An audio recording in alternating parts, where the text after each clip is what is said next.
ya Allah mu bayinka ne su bayinka ne, ya Allah waɗanda suke ɗauke da bindigogi bayinka ne mu bayinka ne, ya Allah kada ka fifita bayinka matsiyata a kanmu, ya Allah mu bayinka ne masu binka.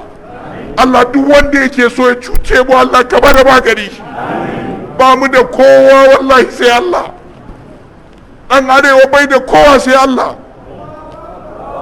Allah ya ubangiji ga mu mun zo gare ka, za mu yi alkunutu mu roƙe ka.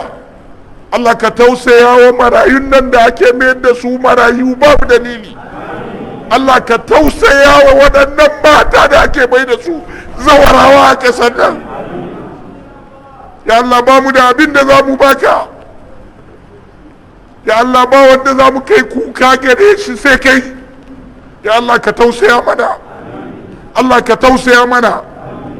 Allah kada ka ba wa wanda baya jin tausayinmu dama a kanmu.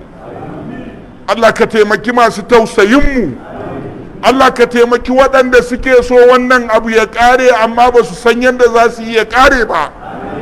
Allah wanda ya mai da wannan cinikin samun duniya, Allah ya Ubangiji kada ka ba shi duniyar ya ji daɗinta. Allah duk wanda yake shan jinin talaka ya mayar da shi samun duniya, Allah kada ka ba shi duniyar da zai ji daɗinsa. Allah ya Ubangiji ka tausaya mana, Allah ka tausaya wa Najeriya, Allah ka tausaya wa arewacin Najeriya, Allah ka tausaya wa talakawan Najeriya, Allah ka ji tausayin masu tausayinmu. Allah kada ka kunyatar da mu a gaban makiyanmu, Allah kada ka kaskantar da mu a hannun makiyanmu, Allah ka ɗaukaka mu a hannun masoyanmu. Allah duk mai ƙaunanmu ka taimake shi, Allah duk mai ƙaunar Najeriya ka taimake shi, Allah duk mai ƙaunar arewa ka taimake shi, Allah duk wanda baya son mu kai maganin shi.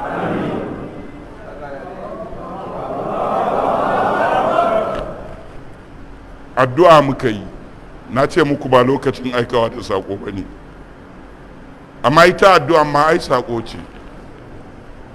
Yanzu wani zai je ya ce na zage shi saboda kawai na ce Allah ya taimake mu. In ba mu ce Allah ya taimake mu ba za mu je mu ce ya taimake mu. In ba mu ce Allah ya cusa wa shugabanninmu adalci ba wa za mu ce ya cusa musu.